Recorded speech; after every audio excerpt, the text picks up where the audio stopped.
Yesterday we discussed the mainly about religion and the different religion in Indian context, the general characteristics of that. Today we will mainly focus on the Hinduism. We will try to know in comprehensive way. And for discussion on this very topic, we have in studio the same resource person, Dr. Amit Sharma. He teaches sociology at a School of Social Science in Jawaharlal Nehru University. So on your behalf, I welcome Dr. Sharma for Edusat lecture on this very topic, religion. Welcome you, sir. Thank you. Today I will speak about the Hindu religion or Hinduism. The term Hindu is not an Indian term. It is a Persian term. And actually in the Persian language they are not trying to pronounce the term Hindu. Persian language and Sanskrit language are very similar languages. They are complementary languages. And Persian civilization and Indian civilization are also complementary. Therefore, the term which the Persians are trying to pronounce is Sindhu. But in Persian language, there is no alphabet which connotes or echoes like Sa. Therefore, what is Sindhu for Indians becomes Hindu for the Persians, and it becomes Hindu for the Greeks. Therefore, Sindhu, Hindu and Hindu, these are one term pronounced differently in three different languages, namely Sanskrit, that is Sindhu, Hindu, that is Persian, and Hindu, that is Greek.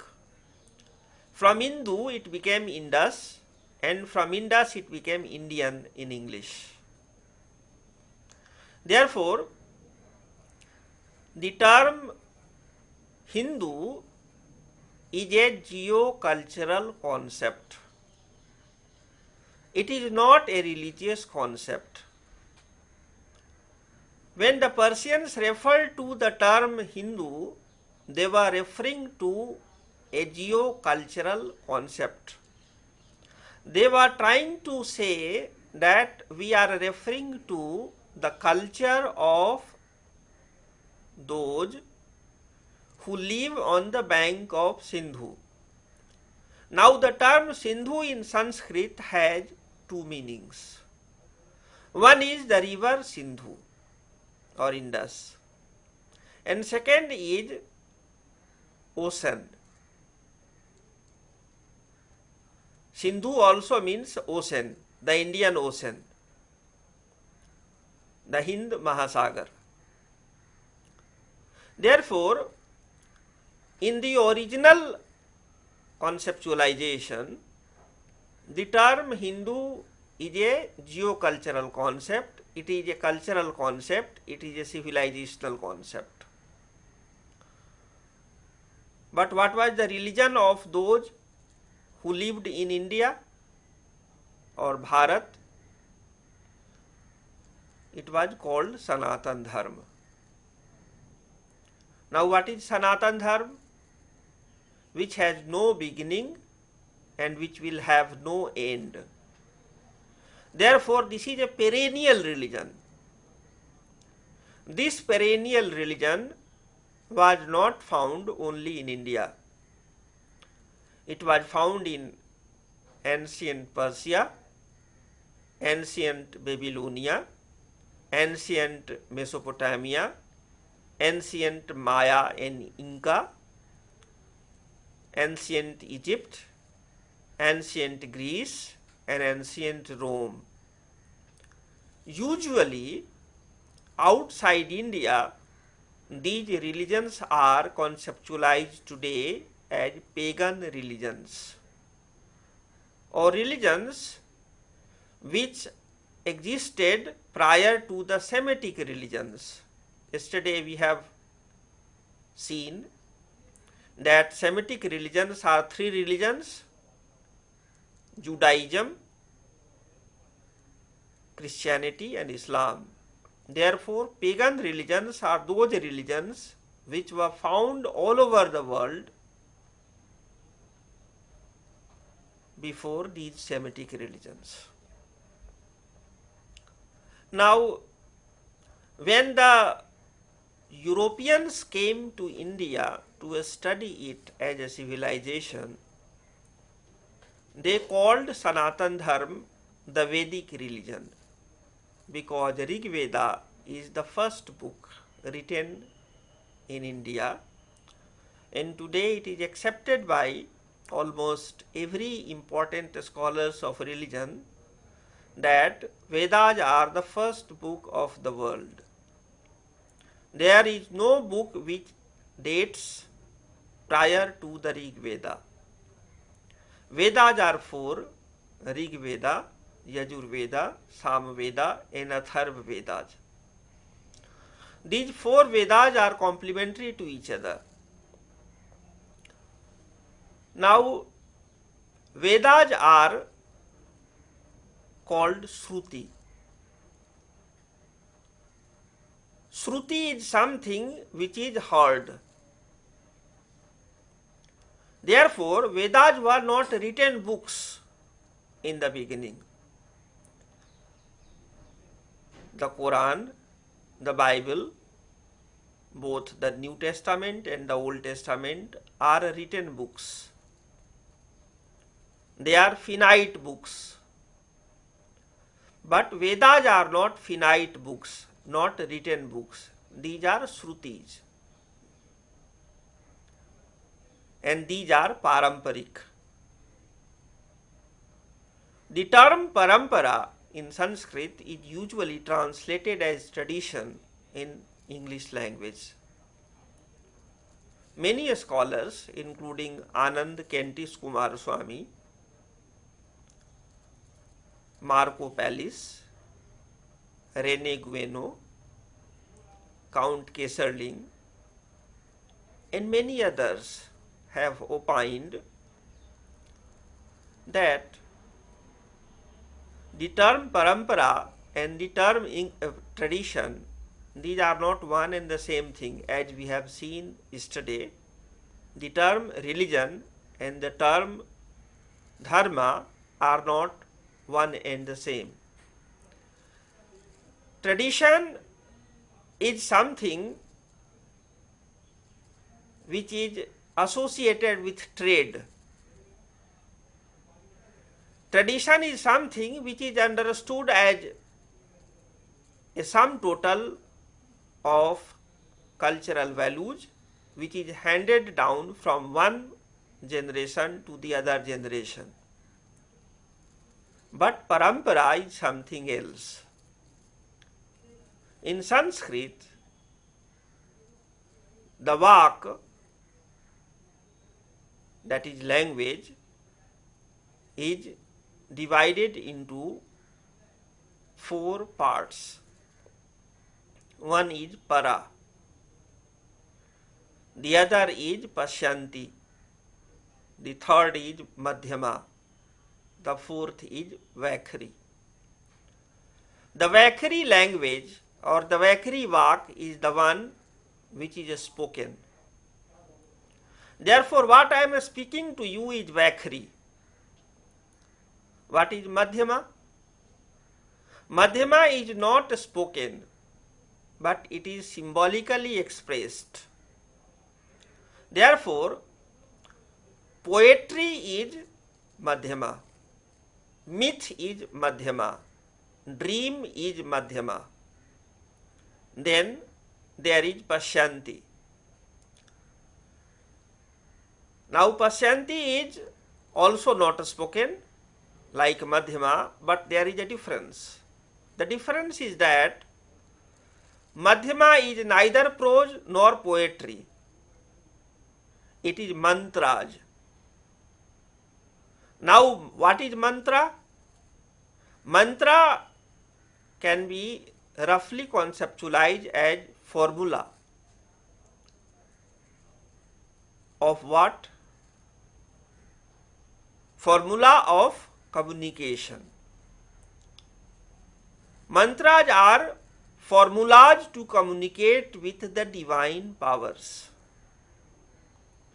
Through mantra, a person tries to communicate with God and goddesses.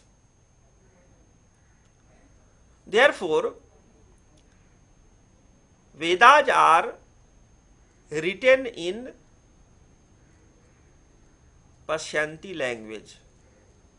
But what is para?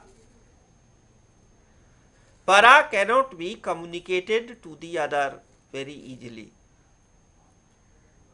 It is unspoken language and it is communicated very differently to the other. Vakhri is prose, Madhyama is poetry, Pashyanti is mantra, and para is something which is beyond expression in the ordinary language. And it is very difficult to communicate in English.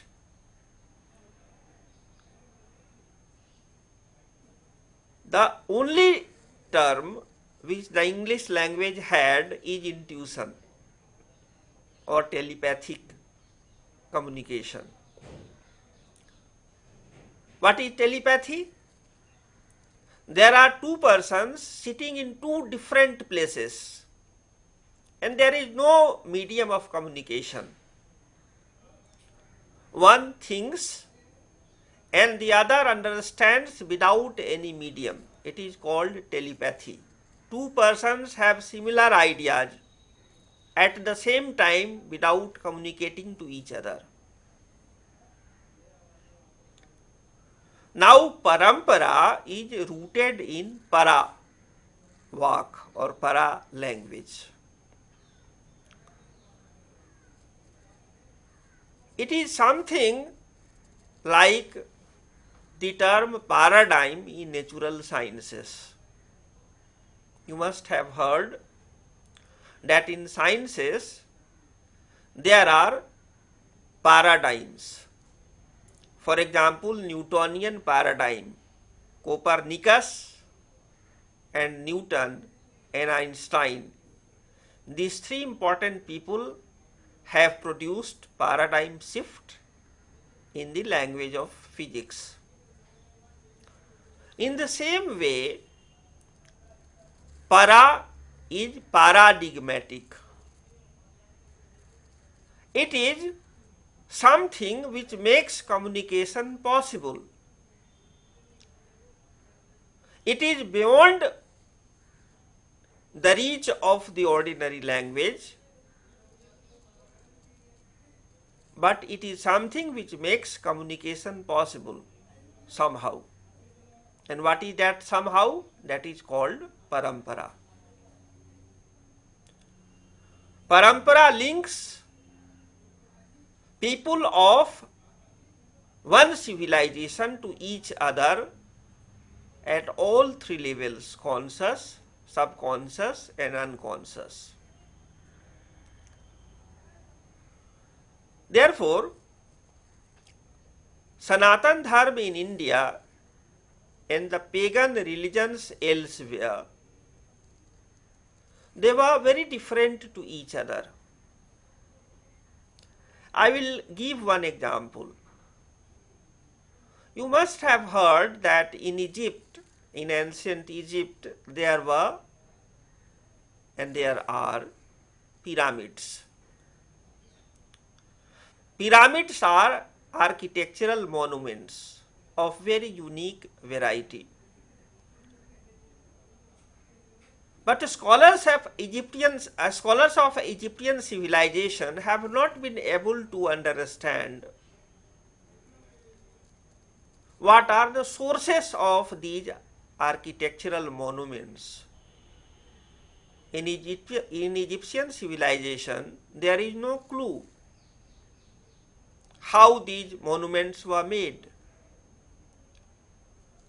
But in case you wanted to understand how pyramids were made, there are books in Indian civilization. These are called Sulb Sutras. On the basis of Sulb Sutras, you can understand the mathematical precision of architectural designs of the pyramids. What is the implication? The implication is that the ancient Egyptian civilization and ancient Indian civilization were related to each other. In the same way, in India we will have Vedas, and in ancient Persian civilization there was a book called the Avesta. It is supposed to be written by Zoroaster. Now, the Rig Vedas and Avesta, they are related to each other, both in language as well as in content. In the same way, ancient Greek iconography cannot be appreciated fully without understanding the theories of art in Sanskrit.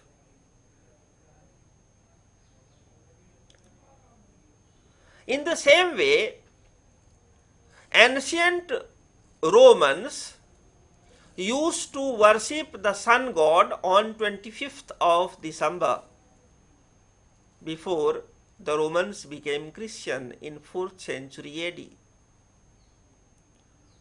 25th December was regarded as the birthday of Lord Sun in ancient Rome. Later on, it was transformed to be the birthday of Jesus Christ, because Jesus was regarded as the only Son of God. Sun and moon, they are regarded as the two principal symbols of divinity. They were regarded as the two important gods, and interestingly, sun is regarded as male, moon is regarded as female. Therefore, the Sanatan Dharma is the foundation of the Hindu culture, Hindu civilization, Indic civilization.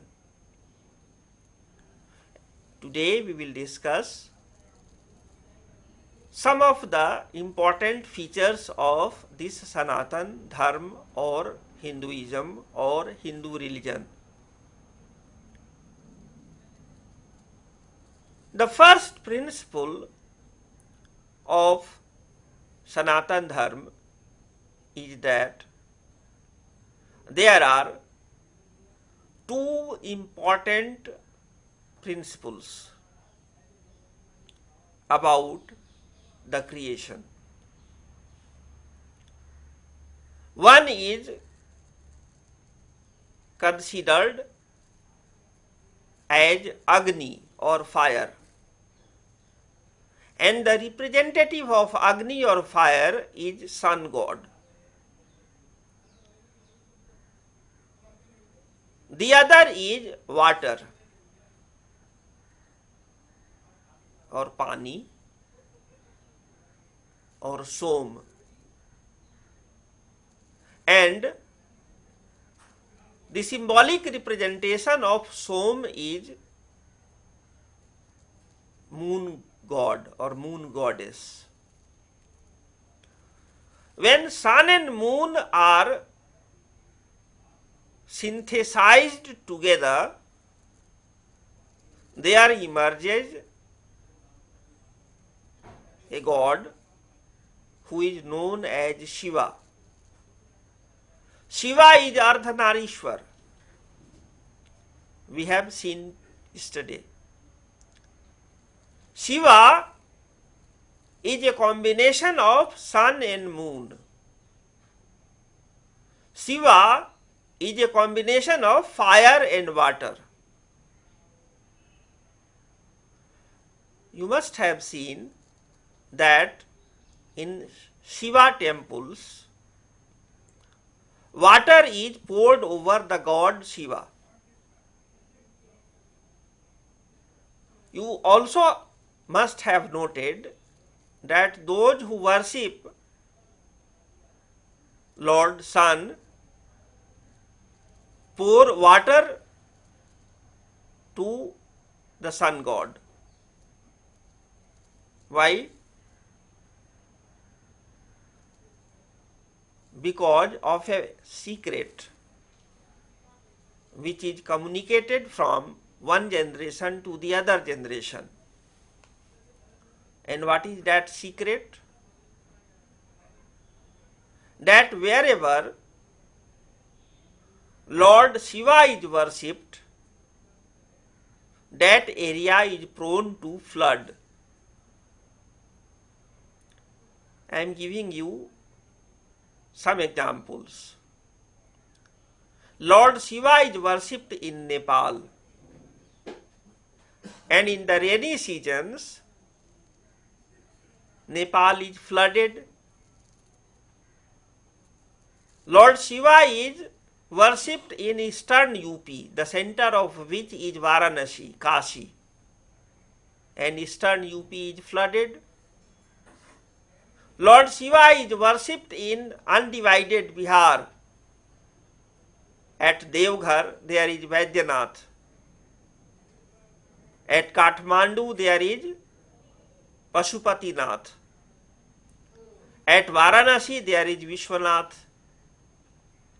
And in all these three, Nepal, eastern Uttar Pradesh and Bihar, undivided Bihar, this is primarily the land where Shiva is worshipped. And this is usually flooded today. Then you go to Bengal. Who is worshipped in Bengal? Who is the primary deity? Kali. Who is Kali? The wife of Lord Shiva. And Nepal, eastern UP and Bihar is extended to West Bengal and Assam also.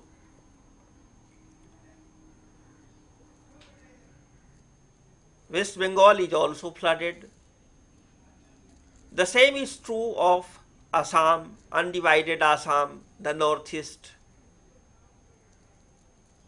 You know that Cherrapunji, which is situated in Meghalaya today, receives the maximum rainfall. And in Kamakhya temple of Assam, Shakti is worshipped. Kamakhya Devi is the wife of Lord Shiva. Therefore, wherever Lord Shiva is worshipped, there is flood and affluence of water. It is dominated by Som Tattva, that is water. Now come to the other way. Wherever Lord Vishnu or his avatars are worshipped, you will find that either there is paucity of water or there is desert or sandy sour water. For example, in Rajasthan, Sri Krishna is worshipped. And you find that Rajasthan consists of deserts. Water is very little poured by the rain god in Rajasthan. Then Lord Krishna is worshipped at Mathura, Vrindavan, and you will find that the water is not sweet in Mathura and Vrindavan. It is sour. It is not a very good drinking water. In the same way, Lord Krishna is worshipped in Gujarat. Gujarat also consists of deserts. Then Lord Jagannath, an incarnation of Lord Krishna, is worshipped in Odisha, and you find places like Kalahandi in Odisha. Odisha also receives very little rainfall in comparison to the Saivite area. What I am trying to say is that Lord Vishnu and his incarnations represent sun or fire, and Shiva and Shakti, they represent water and Som.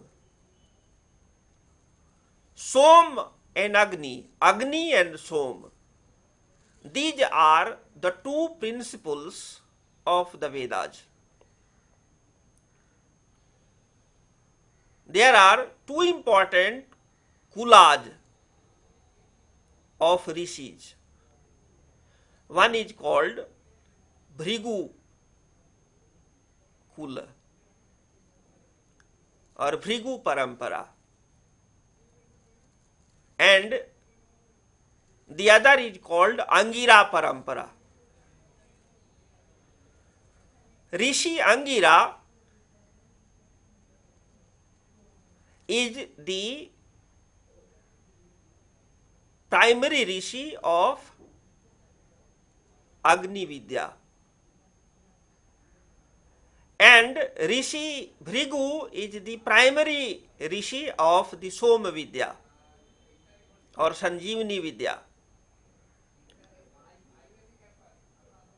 Now Angira was followed by Brihaspati or Jupiter, and Bhrigu was followed by Shukracharya or Venus. Jupiter and Venus, that is Brihaspati and Shukracharya, they are regarded as the two advisors or two mantris, two ministers, two gurus of Lord Sun, who is the king.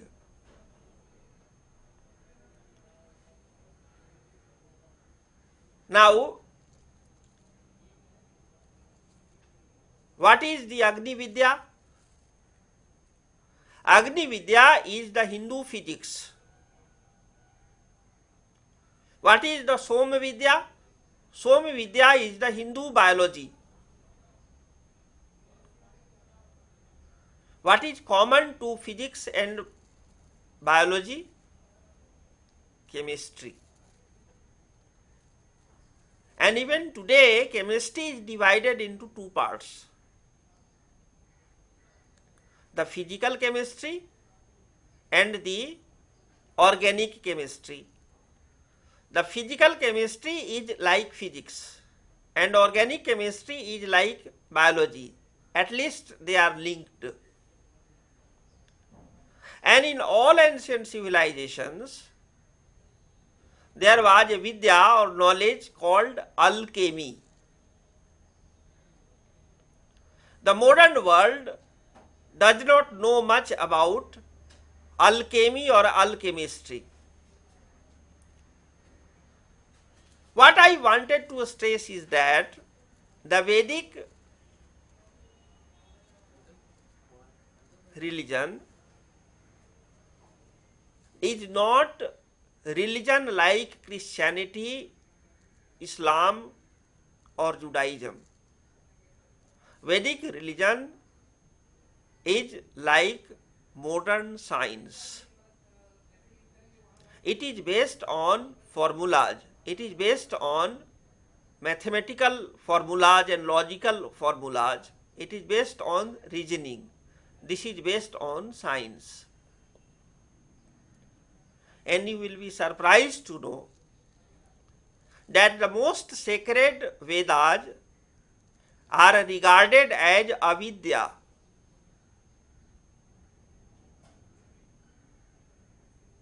And Upanishads are regarded as vidyas. What is vidya? Vidya is that knowledge which liberates you from the world. Vedas do not liberate you from the world. Vedas give you knowledge, theory, method and technique to understand the world, to understand the universe, to understand the cosmos. They also give you theory, method and technique to control the world, to manage the world, to develop the world the way you want. On the other hand, Vedanta or Upanishads, Brahma Sutra and Srimad Bhagavad Gita, these three are regarded as Vedanta. The Brahma Sutra was written by Vadarayan. Upanishads are parts of the Vedas, but they have independent entity of their own as well. And Bhagavad Gita is a chapter in the section called Shanti Parva of the great epic Mahabharata. These three, Brahma Sutra, Upanishads and the Bhagavad Gita, are called or as referred to as Prasthan Trayi. And every important Hindu Acharya has written commentary on it. The commentary written by Adi Shankaracharya is called Advaita Vedanta. The commentary written by Ramanujacharya on these three is called as Visishtadvaita. And the commentary written by Madhvacharya is called Dvaitadvaita. But it is not the end. When the British came in India,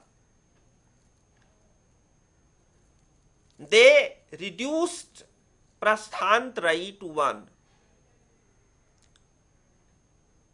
They discarded the Brahma Sutras, they discarded the Upanishads and eulogized the Bhagavad Gita.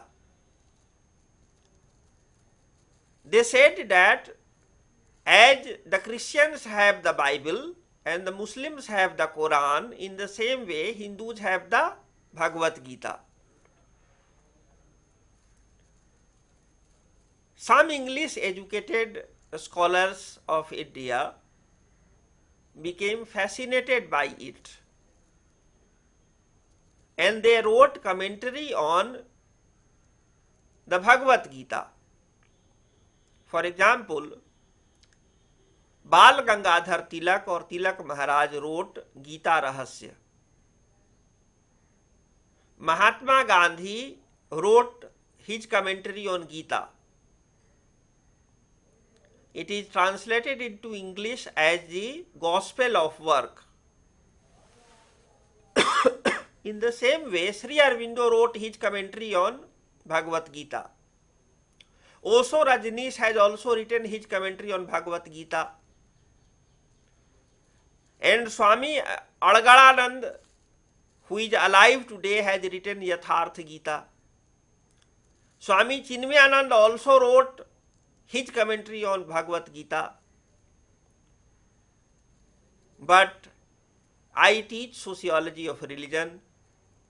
I know what is the truth, what is the history.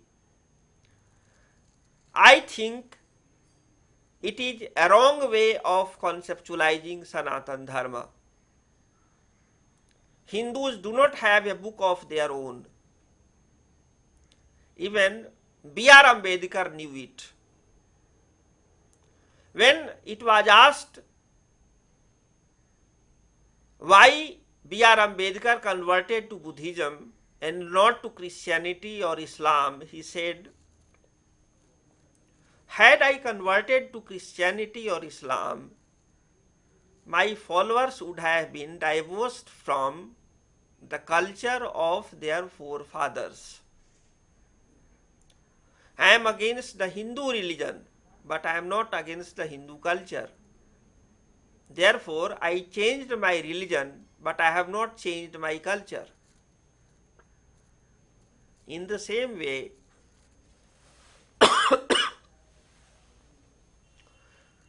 Dr. Radhakrishnan was asked, what is Hinduism? He said, it is not a religion, it is a way of life. I also think that Hinduism is not a religion. It consists of many religions. Hinduism is a culture, it is a way of life, it is a civilization, it is a geocultural concept.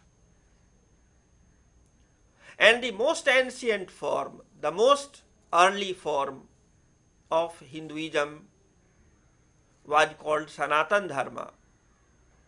Gandhiji was also a votary of Sanatan Dharma. For him, Hinduism is basically Sanatan Dharma. Now, Sanatan Dharma of the Vedas was transformed after Gautam the Buddha and Mahavir, Jain Mahavir. Now what happened? The Vedic religion or Vedic Hinduism was not a missionary religion. But after Gautam Buddha, the Vedic religion became missionary in reaction to Buddhism.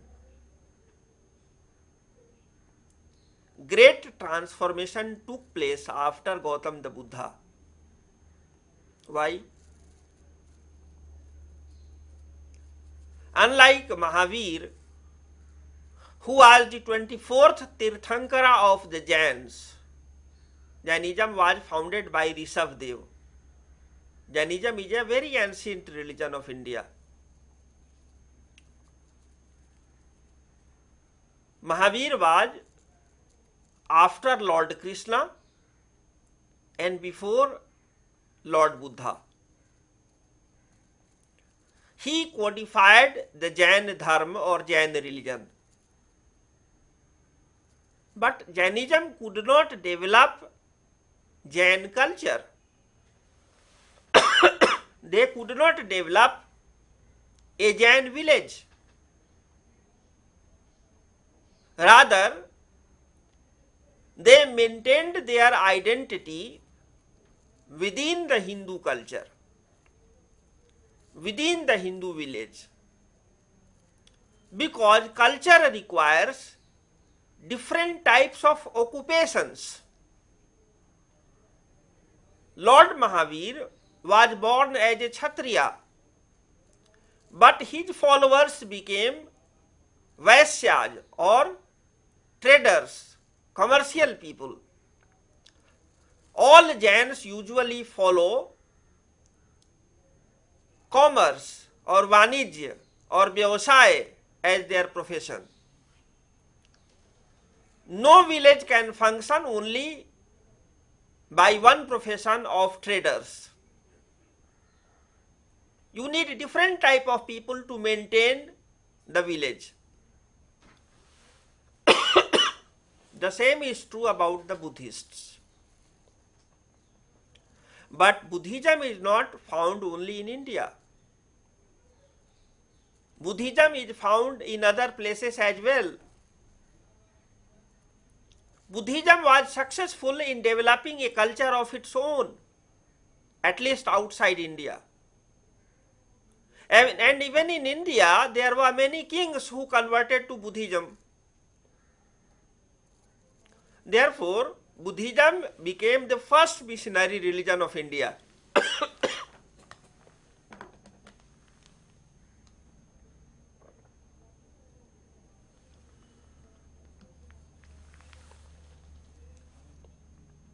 Now, what is Buddhism? You can understand Buddhism by a formula. Lord Krishna is the thesis. Lord Mahavir is the antithesis. And Buddha is the synthesis. What Krishna taught in the Bhagavad Gita or in Srimad Bhagavat,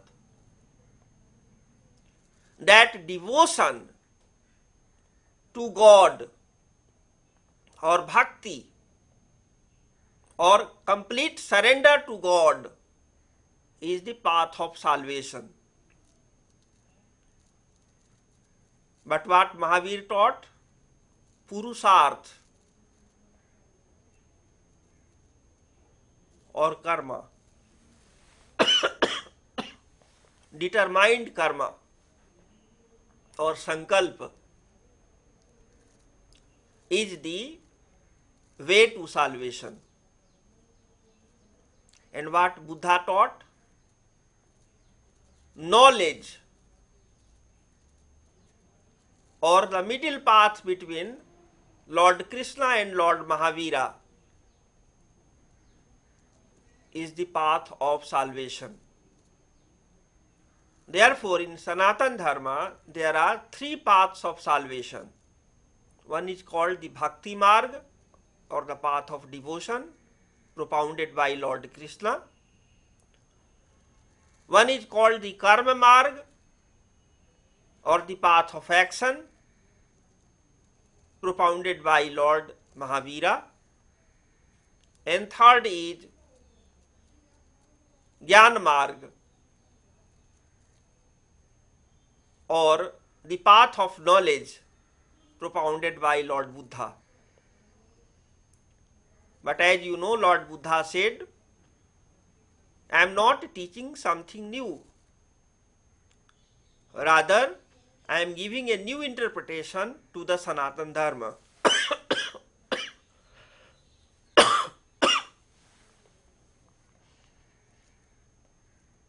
What was his new interpretation? Before Lord Gautam Buddha, Varnashram Dharma or Varna Vyavastha, Varna Ashram Vyavastha was regarded to be based on birth. Lord Buddha said, no. Varnas are based on inclination, basic inclination and performance. One is born as one people and they are regarded as Sudras. Everybody is born from the mother's womb as Sudras. And one becomes Brahmin, Kshatriya and Vaishya by sanskaras, by training, by education. Therefore, Brahmins, Kshatriyas and Vaishyas are known as Dvijas. They are twice born. One takes the first birth from the womb of the mother, but one takes the second birth from the womb of the Guru.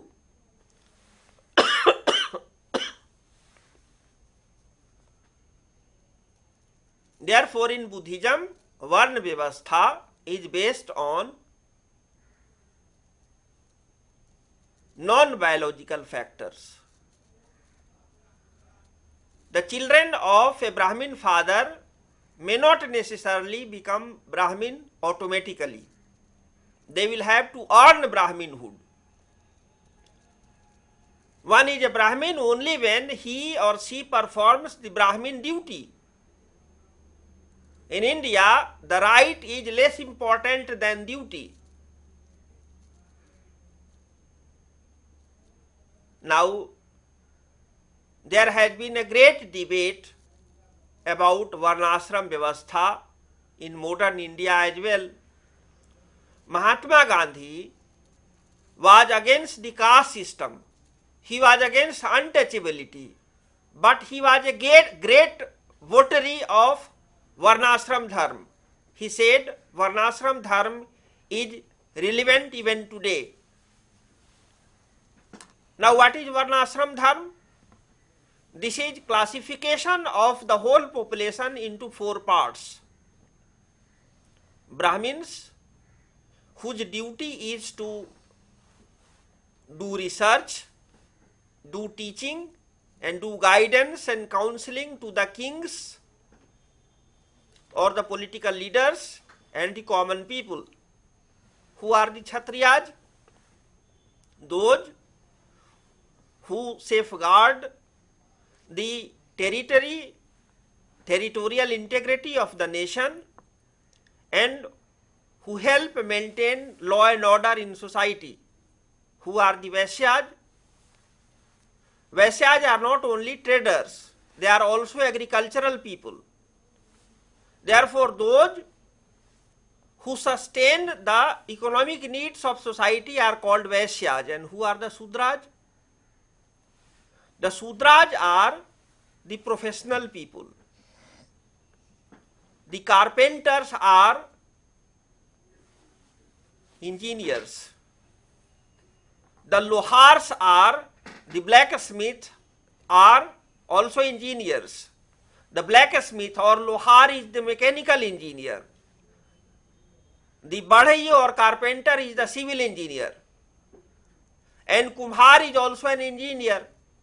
Therefore, engineering and medicine is Sudra profession in Vedic lexicon. The only difference is that the Sudras have professional degrees. They have professional competence. They can serve society by their technical skill. But they have their duty to serve the society. Therefore, they are service-oriented people. They have professions, whereas the other 3 Varnas have vocations. There are minute differences between the 4, and no Varna is inferior to each other, to any other. A Sudra is not inferior to Vaishya, Kshatriya or Brahmin. It is a wrong conception that Brahmins are superior and other Varnas are inferior. In Hindu society, it is said that everybody is equal. They have only different rights and duties. Therefore, Hindu society is not a hierarchical society as Louis Dumas says. Homo society is a society where equality is maintained by giving different spheres of rights and duties. I will stop here and invite questions and queries. Okay. So as you said that Sudra has professional degree and they are serving the society. So if we compare it from the Vedic era, so this is the one difference. But the other way of explaining the caste system was to maintain a kind of a peace and harmony in the society. That was also the purpose, and that's why when we find that the number of invaders came into India during medieval times, we find a number of more number of castes. So how we explain that? There is a debate in sociology. Basically, there are 3 schools. One school is represented by a professor who is no more with us now, G.S. Ghuriye. He said that the caste emerged out of division in the Varna system. It is called the fission theory. That originally Varnas existed in Indian society and caste emerged out of the Varnas later on. This view is opposed by another sociologist called Iravati Karve, who said that castes are the original foundations of Hindu society and Varnas emerged later on by fusion of different castes into four Varnas. There is a third view which is represented by M.N. Srinivas and Andre Bete. Andre Bete is still alive, although Srinivas is dead. They say that originally Varnas are models, conceptual or intellectual models, and castes are empirical reality.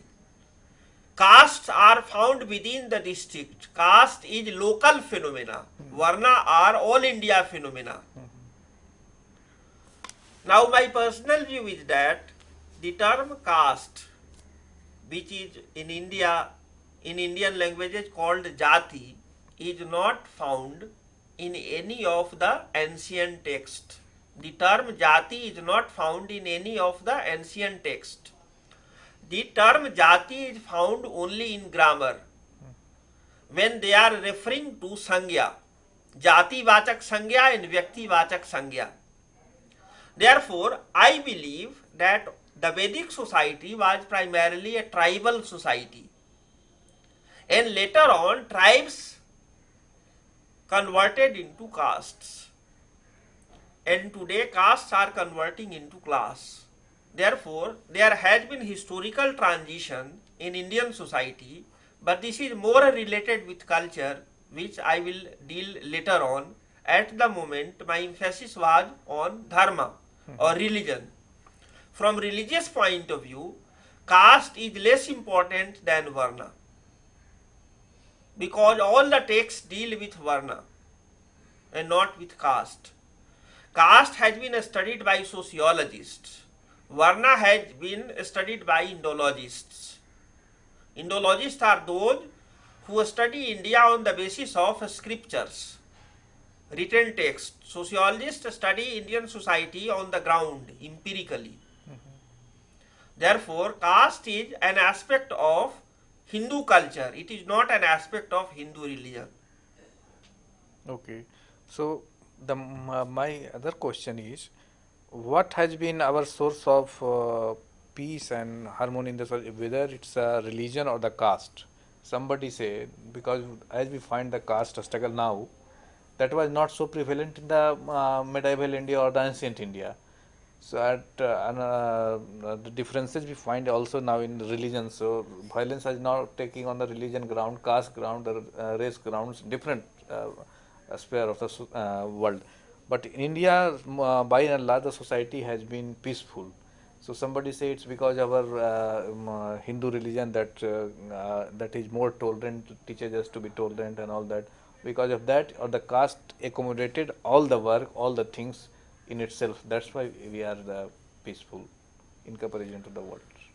This is one of the view to which I have my own reservations. I think peace in India has been the product of dharma and not caste. Because caste did not exist in ancient India. What existed in ancient India was tribe. Caste is a later day development. No, but during the Maurya, before that. And today, what is the role of caste? It is dividing the Indian society. Caste is not the same today, which was the case in 1980s or 1990s. For example, the backward class movement or the Dalit movement transformed the dynamics of caste. The dynamics of caste during the freedom movement was different. The dynamics of caste during medieval period was different when bhakti movement was going on. Therefore, one should not give very much importance to caste. Caste is one of the aspects of Indian culture, it is not an aspect of Indian dharma or Indian religion. Okay. Indian religion is more related with the interplay of science and culture. Okay. Indian religion is more a dialogue with nature, man, and supernatural. Religion. Indian religions Okay. are a product of the dialogue between nature, human beings, and supernatural beings. Okay. So, how supernatural being is acceptable in present form? Because in some days back, some years back, it was superpower was explained in terms of bhoot and other things, and Devata and Bhagwan. How now you explain the supernatural power? Even you may have supernatural power in case you practice yoga and dhyana. Even I may have supernatural power. Even the computer may have supernatural power. Okay. The modern science is trying to make robots which may think, which may act automatically. Supernatural power is rooted in natural power. It is only amplification of the natural power, Okay. and it is the product of sadhana, So, continuous practice. amplification of desired frequency. Yeah. Not it takes different shape like bhuta and others when it is not in the right proportion.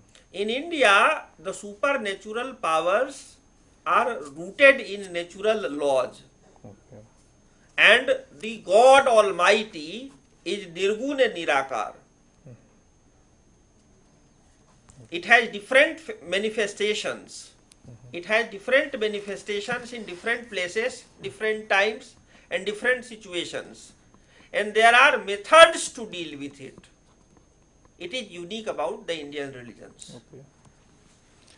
So, well, friends, with these words, we would like to conclude the lecture. I thank all of you for watching the lecture, and on your behalf, I thank Dr. Amit Sharma for giving such an insightful lecture on the topic religion. Thank you.